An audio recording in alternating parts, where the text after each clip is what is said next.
My name is Joan Belshin. I am 76 years old. Today's date is April 21st, 2008. We're in Sacramento, California, and I'm going to be interviewing Joyce Raley Teel. We have been friends for over 40 years. And my name is Joyce Raley Teel, and my age is 77. Today is April 21st, 2008, and my location is in Sacramento, California, and my relationship is just a good friend, Joan Belshin, who I've known a long, long time. And Joyce, I remember you telling me that you grew up in Placerville, which isn't very far from here, and your dad had started a little grocery store. What was that like? Okay.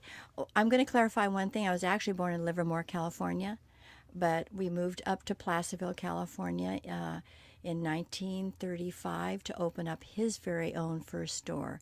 What was it like? Well, all I remember so much is those were the days of Depression, coming out of the Depression, and that my dad really started his business on $200, which you could never do today.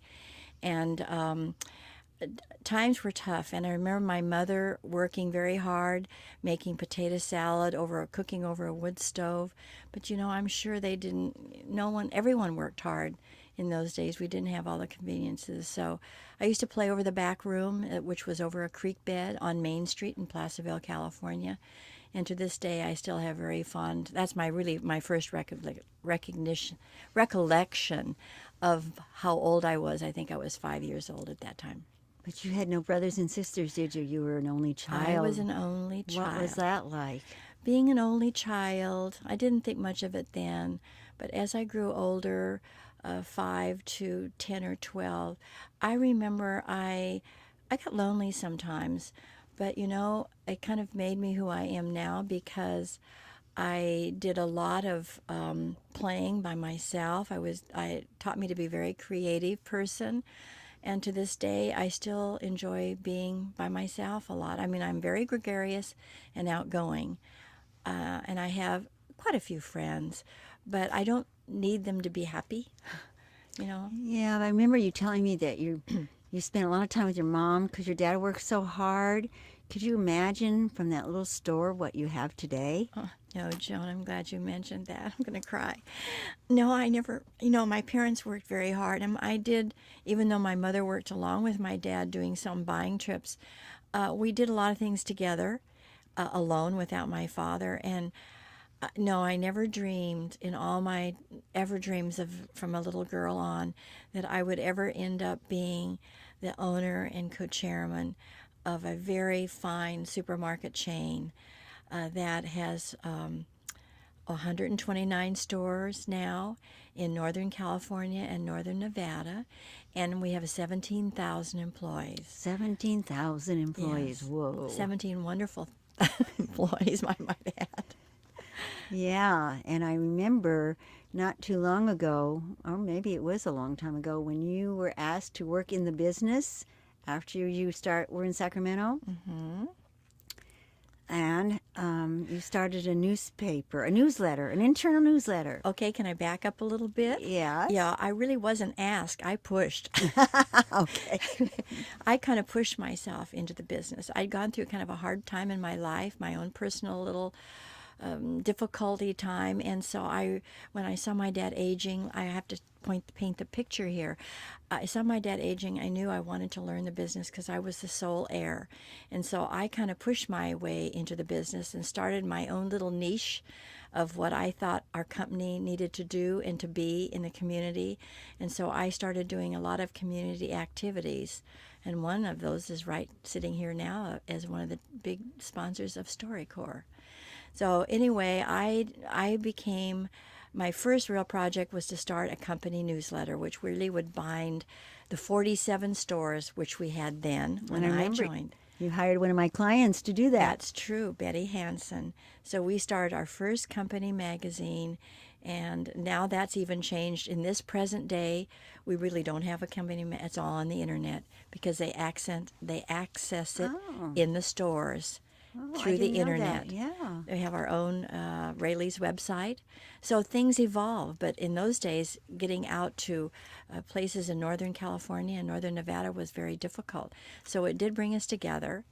And then I also started many projects. My first one was, I didn't start it, but we worked with the Red Cross.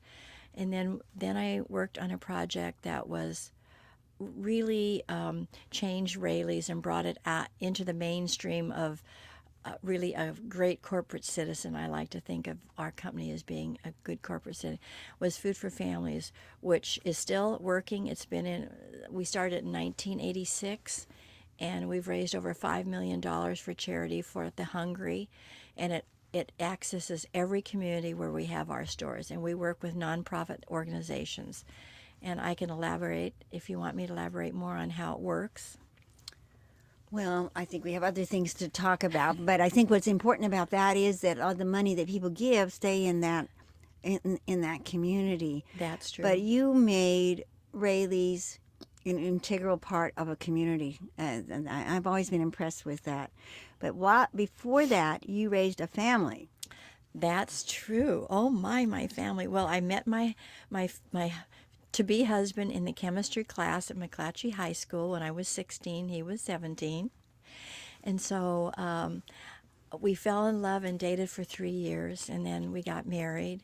And from that wonderful union of my perfect love, my perfect husband, and it wasn't always that way, but anyway, to me, he is. We have a wonderful marriage. We've been married 58 years, but out of that, we have 5 children, all grown, all of whom have worked in the business, I might add.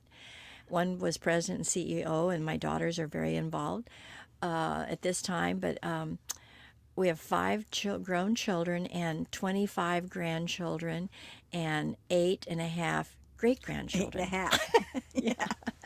So anyway, yeah, from that union, we've been very busy, and that's why we had to keep building stores. to keep going. Well, but I remember the times when you were raising those daughters. Ooh. Those were not always so easy.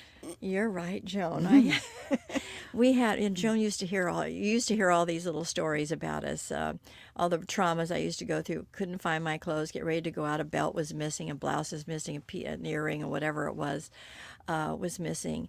And yeah, we kind of had some difficult times. One of our daughters, we finally decided we would send her away to a private school, of which I had horses, and we bought a horse from Joan to send them back. But anyway, yeah, I did not like the teenage years. I loved having babies. I loved the childhood part of them, but I had a couple of daughters toward the end that were really difficult to deal with, and now they're beautiful young women with their own families, and they understand now how traumatized I was at times. I think really I was too young trying to raise young, and that I had to grow up. I could be a better mom, but they say I was a great mom, so I'm going to leave it at that. That's the way to leave it. But I remember you telling me that you worked as a youngster in the family business. You did some things. What was it you did? Okay, when I was really young, 8 or 10, I used to help take inventory in the store by hand, counting out screws. If you had a big area set aside for screws, nuts, and bolts, or packages of cereal, you had to count every single item. Then you'd bring all those numbers home, and we'd sit around the kitchen table. Now, mind you, this is probably with just 7 stores at that time. You'd sit around and you'd extend all that information out, all the numbers out, and then you turn it in as your inventory. So that was in those days when I was young. Then my father kept me busy with dusting shelves and doing all the menial little things and filing, and I'm sure I was always in the way. I felt like I was in the way. And then about 16 or 17, he bought a donut machine. Donut machine. And so I think I was Raley's first one and only donut the donut girl. I called myself the donut girl. So the information for that is that he didn't buy more donut machines, so I kind of feel like that was a losing proposition. It was difficult work for me because it was heavy vats of dough. Really needed a donut man is what they needed because it was tough work. Anyway, that's how I contributed in those years. Yeah, and you continue to contribute to Raley's. with all the grandchildren and children, how in the world do you keep track of their birthdays? I can't imagine it. Well, at this point in time, let me preface with when it reached 8 grandchildren, I decided I could not be the normal grandmother. And that was when I also went to work. So I could not be the kind of grandmother they thought I should be, because you can't be all things to all people. I learned that from Joan. So as I started working at the company, I had my assistant write down all the birthday dates. And of course, as the list kept growing and growing and growing, she now emails me, so-and-so's birthday is going to be 16 on August 20th, and so forth and so on. So every year there are reminders. I do send birthday cards every year still to all my grandchildren with a little note. And as they're getting older, I don't buy the cards as much. I write them a little note just saying how proud I am of them and how they can be leaders of womanhood or manhood. I'm very proud of that, and they get a little cash in their envelope, and they let me know if it doesn't come. And when they reach 21, I don't do the birthday cards anymore. I give them a nice check at Christmas time. That's after the age of 21, because a lot of them are really out of school and they need the money, either to have an apartment, or they're in college, or they have children. Not at 21, but the older ones, they look forward to that money. It's nice for them to make their life a little easier when they have a big family. That's a nice gift. Yeah, I'm glad I can do that. Oh. I'm sure they're glad that you can do that too. It really helps a lot. Really helps a lot when you have a lot of little kids. And you take those grandchildren on trips. That's one thing you've always loved to do. You love to go on trips. Yes, we do like to travel. That's one of my hobbies is world travel. We take the grown children, but one of the joys of our life, because our family is so big, we decided to buy a home at Tahoe. 17 years ago. Wow. A long time ago, and that has been our bonding ground. I needed a place where they could come up and spend a week with us, 3 or 4 days with us, and have quality time. I mean, not babysitting. I really was not much of a babysitter. After my 5 left home, I wasn't really interested in that. So we have fun together. We go out in boats. But another thing that we added the dimension was when they graduate from high school, every grandchild comes with us on a special trip. And usually there are 3 or 4 grandchildren now at a time. And we're over halfway through, if our bodies hold up. We've taken a trip to China, a trip to Paris, France, and Italy. And after that, we've taken 3 trips, 3 safaris. And that has been the best trip, because kids get tired. When they're 18, they get tired of museums, and churches, and you can do fun things. They like something more active. It's more active. So we go on the hunt. We go out on safari, and it's hard on us because it's a long way to travel. We get up at 5:30 in the morning, but they love it. They just, Jim and I love it too, because we're out with nature. And it's a real great bonding time because we're really together a lot, and yet we can get away from them a little bit too. You need a break, don't you? Yeah, we need a break. Yeah, continuous grandchildren chattel at 18 even can be a little difficult. But you've done a lot of trips without the grandkids too. Yes, we do a lot of hiking, and that's probably, how, Joan, I met you playing tennis, that's not travel. But Jim and I love to hike, and I've done some hikes without my husband. My friend Gloria and I climbed Kilimanjaro 12 years ago this year. And we were 66 and 67 respectively, and that was quite a challenge for us at our age to do that, climbing the mountain that's 19,300 feet high. We did just great. The timing was perfect, and I still hike most of the mountains, not quite that high. Jim and I did the Himalayas twice, not all the Himalayas, but that part of the world. And we're going to go back to Switzerland. We love to hike in Zermatt, so we're going to do that. So, what you learn as you age is that you don't give things up, you modify. That's all you do. You don't give them up, you just slow down a little. Do them in a different way. Yes, do them in a different way.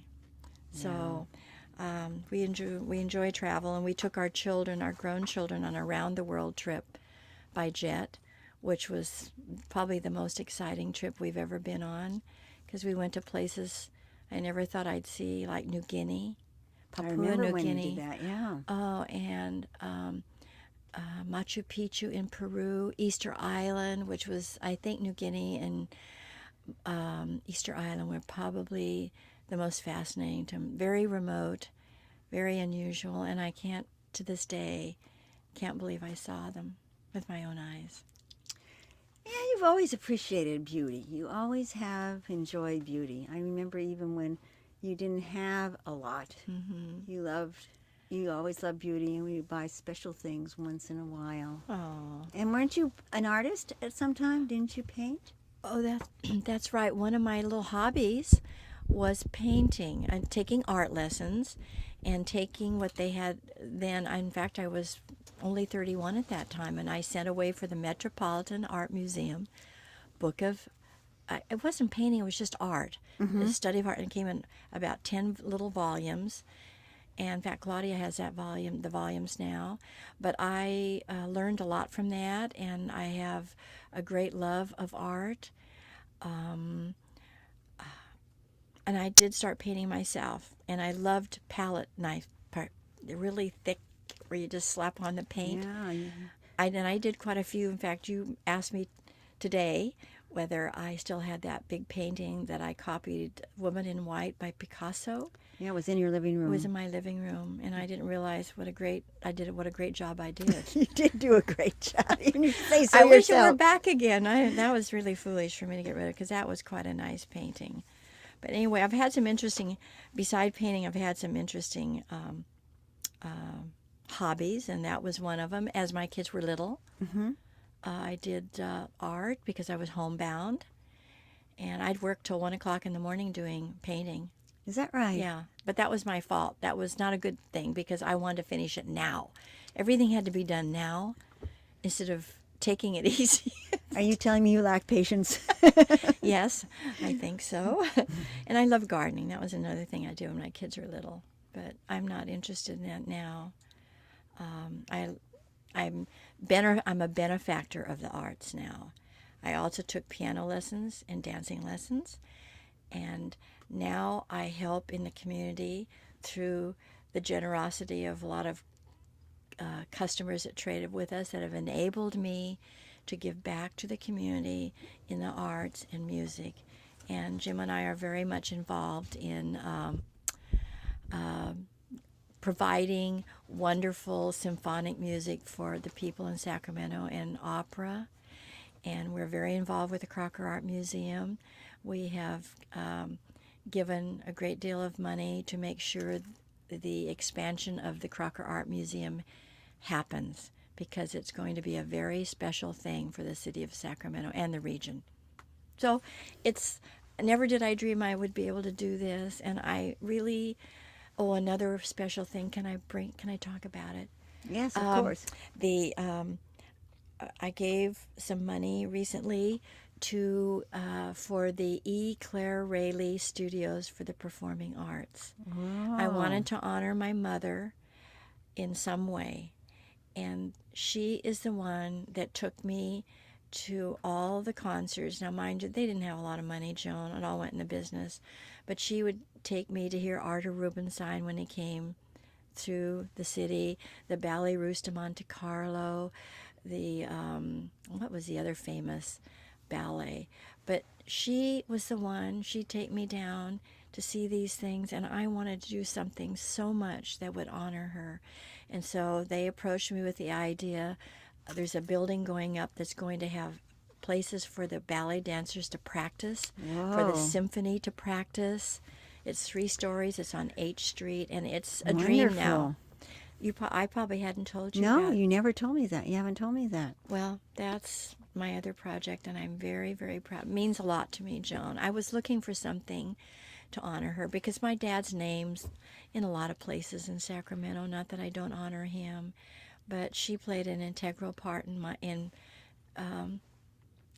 making my life full and giving me some of the things that I love so much, and music is one of them. So Anyway. She was quite a woman. I remember when you told me she started flying Yes. at 50. At Was 50. It? Yeah. Yeah, she really, I wonder where I get some of my things from. She was a risk taker with adventure.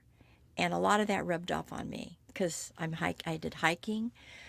Some of these things that a lot of women think I'm nuts to do, backpacking. But my dad was a risk taker in another way. My dad was willing to risk money in building his businesses and expanding. And believe you, they went through a lot of difficult times. You never know how business is going to turn out. So I call him a different kind of a risk taker. Well, that is risk taking. Business is risk taking. I It is. remember Yeah, there was a struggle there for a while. Yes, there's always struggles in and out. That's the cycle of business. Talk more about how you actually developed all the charities that Raley's is involved in, because I've watched you work because I was there when you first started working That's for true. Raley's, and you've actually changed, I think, this is my personal opinion, single-handedly the vision of Raley's as more of, to be more a part of the community. And it started small, I remember, but Yes. it's growing. You have that Food for Families now, too. Yes, the How Food did for that Fam- start? Well, the Food for Families, we started. That it started just as a little food drive. We had like 47 stores when I started the company. That was my first chore, was to. Mr. Collins, the then president of the company, came in and said, "I've always thought about doing a food drive at Christmas time. It's a natural for us. We're in the food business." Right. So I got busy and called up all the charities in every located, who they were, called the Better Business Bureau, found out, and I'm still in touch with many of those charities. They still come to my Food for Families board meeting every year. Now this is a 20-year project. Yeah, that was a while So it started out as just a food drive. It evolved into where people could give money, but it was kind of a complicated system of certificates, which was bunglesome and expensive to print. So, and it was just at Christmas. So then we thought, why are we doing this just at Christmas? We should be doing this. Hunger is all year round, That's not just right. at Christmas. And the food banks needed food in their pantries all year round. So we got our heads together, and the lady from Channel 3 and myself really developed an idea on, well, actually, no, I'm going to back up. We did the food drive, but then it was somebody from our stores, one of our store managers in Reno called and said, "Joyce, I've got a great idea. Why don't we put little plastic coin boxes at the checkout stand, so with a little label on it saying Food for Families, give to the Food Bank of Northern Nevada, here at the check." Well, I have to tell you, that raised our totals like $100,000 that year in what was coming in. Now, mind you, we only probably had 50 stores then. Well, it's amazing now because we probably, I don't know if I mentioned, we probably raised over $5 million throughout all these years in just coins alone. And then we have now companies that contribute every year. People write checks and send them in. And now the newest thing is at Christmas time, we have a paper bag already full of at least $10 worth of food that we have been chosen by the food banks, and they're already pre-packaged, so if someone's in a hurry, they can come in. But I want to explain how it works, so people understand, or my grandchildren can understand how this works. The money comes in, people can still buy food in a paper bag, and it's picked up, put in pallets, and picked up by the organization, or they can contribute money. The money comes in, and Raley's acts as a fiduciary. Note it's all counted by our bookkeeping system, made note of. Then every month a statement goes out to that food bank how much money they have to spend that the customers have given. And then they can order their food out of the same order blanks that Raley's has at Raley's cost. We're not making any money. It's just 100% of any money donated at our check stand is given to that food bank. And there's nothing like it in the country. I don't think there's any supermarket that does that. No, it's very unusual. And the money that's donated at whatever location stays there. Stays in that If location. it's in Elko, Nevada, it stays in Elko, Nevada. So that's the unique thing. It was a very clever thing that we did. Yes, it was, if you say so yourself. Very clever, and Raley's also donates every year $1,000 worth of meat products. That's our gift to them, and they pick it up. Like, it can be turkeys. It's always a ham, and then there's turkeys of a decent size. A lot of people don't have kitchens. There are a lot of people that don't have ovens. So the food banks are very welcome to get it, and they give it out to people who can cook their dinners. They do all that work. We just collect the money and give the product. So that's our gift to them each and every year. That's a big investment beside the bookkeeping, but I think it's a wonderful project, and I'm very proud of it. Took us a lot of years, and I have a meeting every year where we had 50 organizations come in to our office, and they give a report, and they're just so grateful. They're just so grateful to have it. But that also can present a problem because you are a food store, so people are asking all the time for donations. Oh, yes. And I remember when you set up a criteria, and I thought that was spectacular. Yes, we did. You had to set up a criteria where that money was going to go, Yes. who you were going to give to. Yes. How did you come up with that? Gosh, Joan, you're asking me. I'm not really. It's been a while since I worked on that part of it, but they had a certain way they could go into the store and talk to the manager. He would hand them a list that was worked out by someone in the public relations. Well, I think I was a public relations for a long time. I was head of community relations. By the way, I gave myself my own title. But now you've got all your kids involved, so tell us what your kids are doing. Well, I have 2 daughters now. She used to work with me on she actually worked for a long time on charitable things. That's Claudia. Mm-hmm. And she very much used to come in and help me with requests, small requests. Right. And we would determine whether they would get a $10 or $25 gift certificate. That's how it started at first. Well, that became kind of a big job. And then and that evolved. And now there's lots of other things that Claudia does. I'll elaborate. There's a Joyce Raley Teel scholarship program of which she's in charge of and organizes every year. We bring in community leaders Raley's has nothing to do except it gives the money, $40,000 or $30,000 annually. So she does that, and she's very good at it. And then we set up a family life assistance committee, which kind of now has disbanded because I think we really we help employees find childcare. Well, a lot of things have evolved, Joan, because of the internet, and there's more access to information for people. We did this before the information was so readily available. So anyway, let's see, what else? Diane is on the board. Claudia's on the board.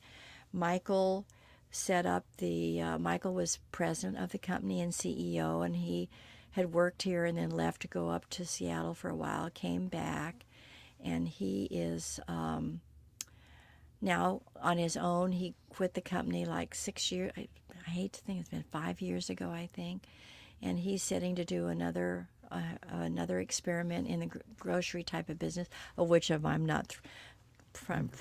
I can't really give all of his secrets away. No. But he was president and CEO and worked very hard. The 2 younger daughters work on a family assembly type things, keeping our grandchildren involved in the health of the company and keeping them all together. It's just to keep all the cousins in touch is basically what it is.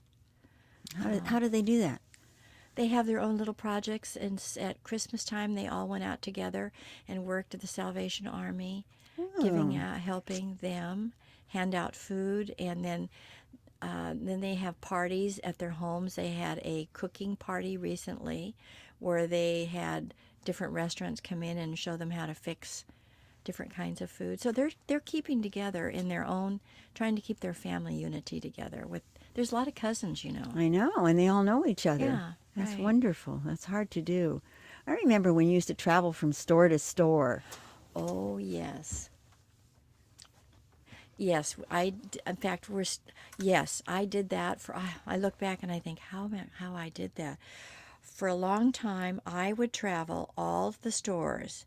Now, this probably grew from 47 up to 60 stores. I would travel around giving out years of service awards to the employees that it was time for them and give them their gift. Okay. And then also I did outstanding service awards. So I was busy, and I did it every year. I look back now, Joan, and I knew when I started building the home we're in now that I would have to let go of that. That I could no longer do that. It was because we have 100. I had to let go of it. It was just too much. It was like 3 months of my life. Once you say you're doing something, you do it. You send out a letter and say you're going to give out a years of service, you do it. So I don't do that. But now my daughters and I started taking them with me about 6 years ago, and kind of building for the future that someday I wouldn't be here. So I wanted them, the people in the stores, to meet them. They love it. My kids are so good at it. I still do a lot of the speaking, but I also include them, and the employees really love. We call them colleagues now. The colleagues really love having them there, and they love seeing them. You know, you have to get ready to let go. I'm a queen, though. I'm not supposed to go anywhere. You can't I don't know. retire. Are you ready? Are you ready? I'm kind of ready, I think. Yeah, but that's it. Like everything else, it evolves.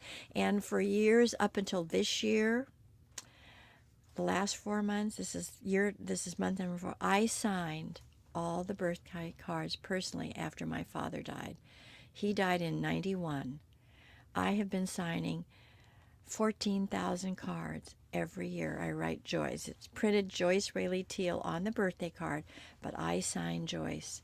And this is the first year I haven't done it. I finally found Hallmark could do a great job of doing my name without it being that noticeable. So I'm starting to let go, because that took a lot out of me. I mean, I can't be like I used to be and do everything. Yeah, from the little girl in Placerville to who you are now, that's been a long, long journey. Yeah, it What is. do you remember? What stands out for you as one of the most significant things that happened to you, or you've done? You mean in the company or just You. just me? I think deciding to go to work at the company was probably my most significant. I went through a very hard time. I went into a depression, and it was just me. It was the way I looked at life in some respects, and there's no fault to blame. It was growing up in a way. But I have to say, one of the things that really taught me who I was and the talents that I had and what I could offer, because in my era of growth, women, all I wanted to be was a wife and mother, and that was wonderful, but I had a lot more to give.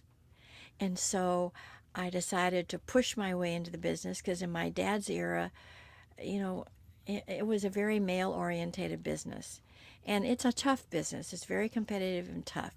And so but I knew I could contribute. I used to beg him, Dad, can't I just come in and sit in on meetings and, just learn. That's all I wanted to do, because he was getting old, and I could see his failing, and I knew, and I really wanted to keep the company going. And so I really kind of pushed. My husband said one day, you come down to that office. You be sitting in that office when your dad comes in. I remember he wanted me to do that. And my dad in time learned that I really could be, not that he didn't want me. I think he wanted to protect me because it was such a tough business. And I taught him that I could really contribute. And I'm glad he saw that in me before he had his stroke, because after that he didn't remember. But I know he learned. He saw me start the magazine and Food for Families, and I had to convince him that it was okay to give money away. It's okay to give things away. It's okay. It's good to give back, because it shows the community you care, and you build great respect in a community by doing things like this.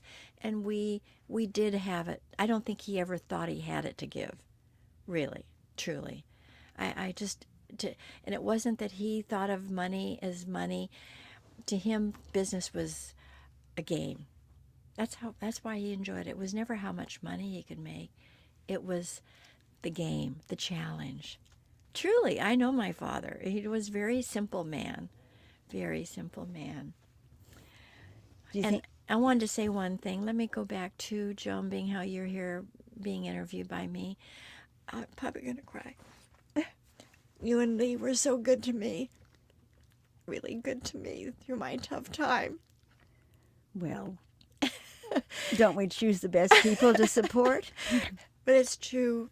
You were very good friends to me through my tough time. You never gave up your support. And look where I am now.